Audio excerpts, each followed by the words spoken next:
भगवान की जय। प्यारे कृष्ण कन्हैया लाल की जय। कार्तिक महात्म्य 27वां अध्याय। विप्रधनेश्वर को सभी दीने नरक दिखाए, यक्षपति वह बन गया यक्ष लोक में जाए। श्री कृष्ण बोले, फिर यम की आज्ञा मानकर प्रेतपति ने धनेश्वर को नरक दिखाई और बोला, हे धनेश्वर, इन भयंकर घोर नरकों को देखो, जहाँ पापी मनुष्यों को यमदूतों द्वारा पकाया जाता है।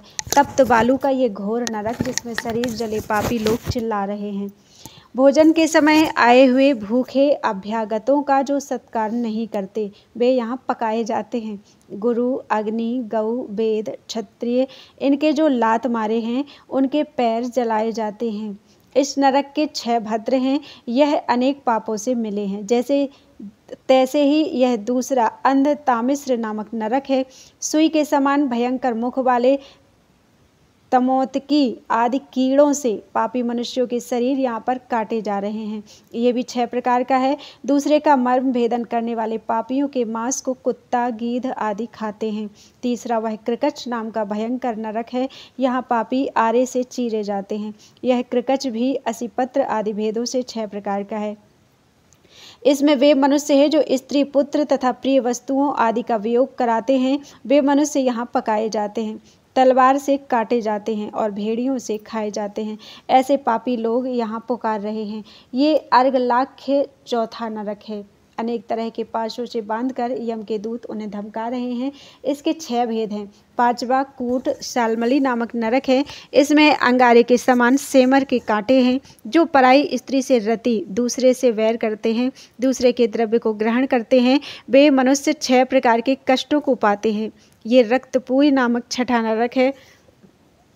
इसमें लोहू और पीऊ भरी है। इसे देखो, इसमें पापी नीचे मुंह करके पकाए जाते हैं।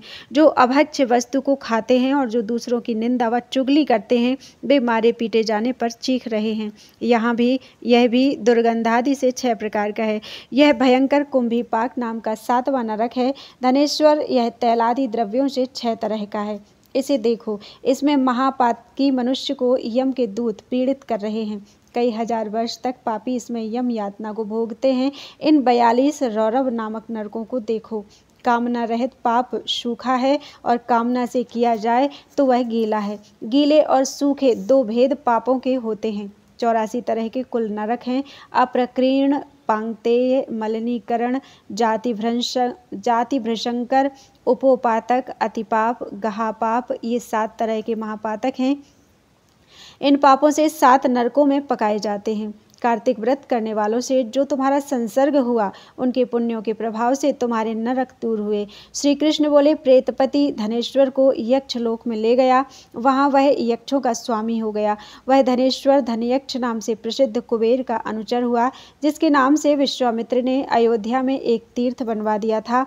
यह प्रभाव वाला कार्तिक का व्रत मुक्ति को देने वाला है। जो इस व्रत को करे और उसको करने वाले का दर्शन करे, उसको भी मुक्ति मिल जाती है। बोलो वृंदावन बिहारी लाल की जय।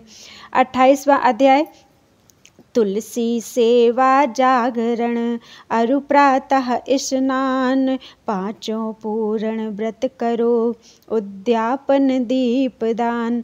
सूत जी ने कहा, हे ऋषियों, श्री कृष्ण अपनी प्रिय सत्यभामा को इतनी कथा सुनाकर संध्या वंदन के लिए चले गए। यह कार्तिक महात्म्य मैंने जो उनके द्वारा कहा गया आपको सुनाया है। श्री विष्णु भगवान को प्रसन्न करने वाला तथा भक्ति एवं मुक्ति दोनों को ही प्रदान करने वाला है। जागरण, प्रातः स्नान, तुलसी सेवन, उद्यापन और दीपदान, ये कार्तिक माह के 5 व्रत हैं। इनको करने वाला मनुष्य जीवन में सब बाधाओं से दूर रहता है। ऋषि ने पूछा, आपने श्री विष्णु भगवान को प्रसन्न करने वाला, उत्तम फल देने वाला जो कार्तिक का व्रत इतिहास सहित सुनाया, जिसे सुनकर हम अति आनंद को प्राप्त हुए। आपने बताया कि यह व्रत दुखों और पापों को दूर करने वाला है। मोक्ष और कामभोग की इच्छा रखने वाले इसे अवश्य ही करेंगे।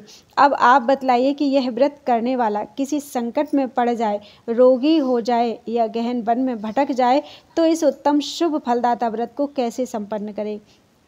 क्योंकि ऐसा उत्तम व्रत कठिनाई में भी त्यागने योग्य नहीं है। सूत जी बोले, आपने ये भला प्रश्न किया। इस व्रत का संकल्प लेकर वह मनुष्य श्री विष्णु अथवा शिव के मंदिर में जाकर अथवा इनके अभाव में किसी अन्य देव स्थान पर जाकर जागरण भजन कीर्तन किया करे। जो किसी कठिन वन में होए तो तुलसी वन अथवा पीपल के वृक्ष के नीचे ऐसा करे। विष्णु मंदिर में विष्णु सहस्त्र नाम का जाप करना चाहिए एवं कीर्तन नृत्य करना चाहिए। किसी ऐसे स्थान में पहुंच जाएं जहां स्नान योग्य अच्छा जल ना होए तो विष्णु के नाम से मार्जन करे। यदि दीपदान ना कर सके तो पराये दीपक को ही जला दे अथवा उसमें हवा लगती हो तो उसे हवा से बचा दे। तुलसी का पूजन करने के लिए तुलसी का पौधा ना मिले तो वैष्णव का पूजन करे, क्योंकि श्री भगवान सदा अपने भक्तों के समीप रहते हैं। इन सब के अभाव में व्रती को चाहिए कि वह पीपल और बड़ के वृक्षों का पूजन करे, क्योंकि यह दोनों वृक्ष अति पूजनीय कहे गए हैं। व्रती को चाहिए कि वह पीपल वृक्ष का स्पर्श ना करे, यदि करे तो केवल शनिवार के दिन ही स्पर्श करे। बोलो वृंदावन बिहारी लाल की जय। 29वां अध्याय। बड़ पीपल अति पूज्य हैं, गौ और विप्र समान, पीपल विष्णु रूप है, बड़ शंकर भगवान। ऋषियों ने पूछा, हे महर्षि, आपने बताया कि व्रती को पीपल और बड़ वृक्षों का पूजन करना चाहिए, सो ये पूजनीय क्यों हैं? ये वृक्ष देवरूप कैसे हुए? इस संदेह का निवारण करने की कृपा करें। सूत जी बोले, हाँ, मैंने जो आपको बतलाया कि पीपल का वृक्ष विष्णु, बड़ शंकर तथा पलाश ब्रह्मा जी का रूप है, यह बात सत्य है। इस संबंध में आपको एक इतिहास सुनाता हूँ। एक समय किसी उत्तम वन में भ्रमण करते हुए शिव पार्वती हास विलास कर रहे थे कि वहाँ अग्नि आदि देवता मनोविनोद के लिए ब्राह्मण का रूप धर के पहुँच गए और तरह तरह से विघ्न करने लगे। पार्वती ने विषय सुख में विघ्न करने वाले देवताओं से कहा, कृमि और कीट आदि भी विषय सुख का ज्ञान रखते हैं, उसका महत्व समझते हैं तथा उसकी मर्यादाओं का उल्लंघन नहीं करते।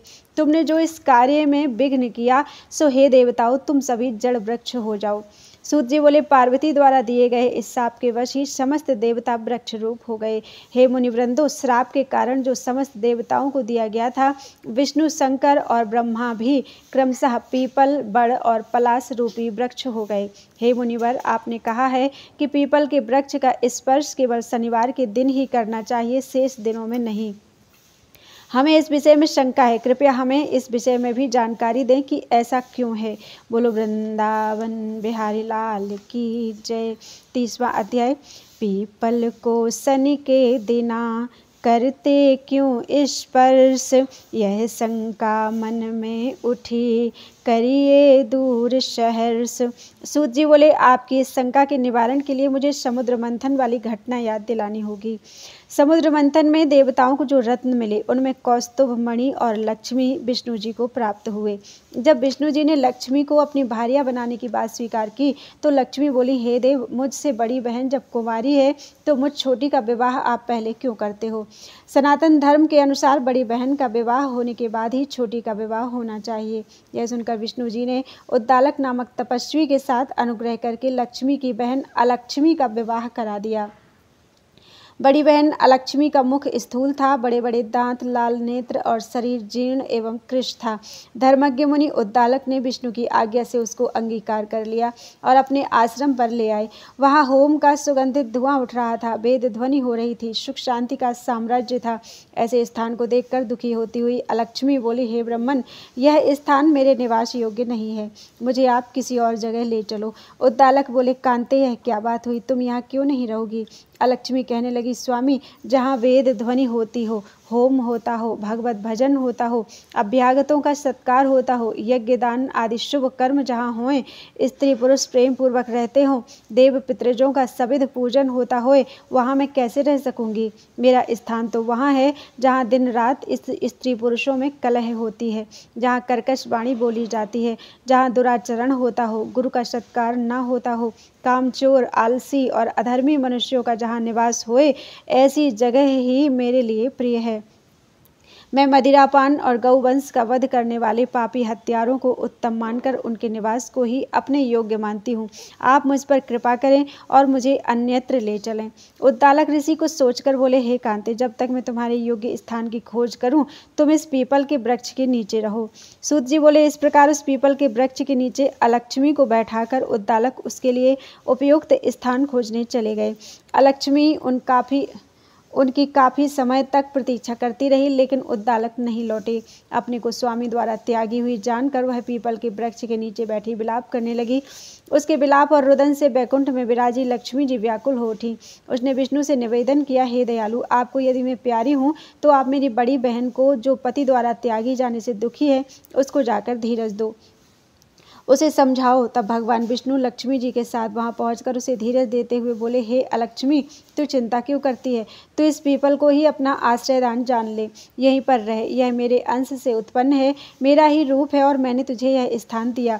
प्रतिवर्ष यहाँ पर तेरा पूजन होगा। जो व्यक्ति तुम्हारा पूजन पीपल के नीचे आज के दिन करेंगे, उनके घर में तेरी छोटी बहन अचल होकर रहेगी, जिससे तेरी अपकीर्ति नहीं होगी। अब सब स्त्रियों द्वारा आज के दिन धूप दीप से तुम भी पूजित होगी। ऐसा कह के विष्णु भगवान लक्ष्मी सहित चले गए। अलक्ष्मी वहीं रहने लगी। सूत जी बोले, मैंने श्री कृष्ण, सत्यभामा तथा नारद और पृथु के मध्य हुए संवाद को आप लोगों को सुनाया है। समस्त ऋषिगण अपनी जिज्ञासा को शांत करके आनंदित हो उठे। वे सब वहाँ से बद्रिकाश्रम दर्शन हेतु चले गए। इस पवित्र ज्ञान से परिपूर्ण कथा को जो भी मनुष्य पढ़े और सुने, वह पापों से दूर रहकर अपने जीवन को सुखमय बनावे।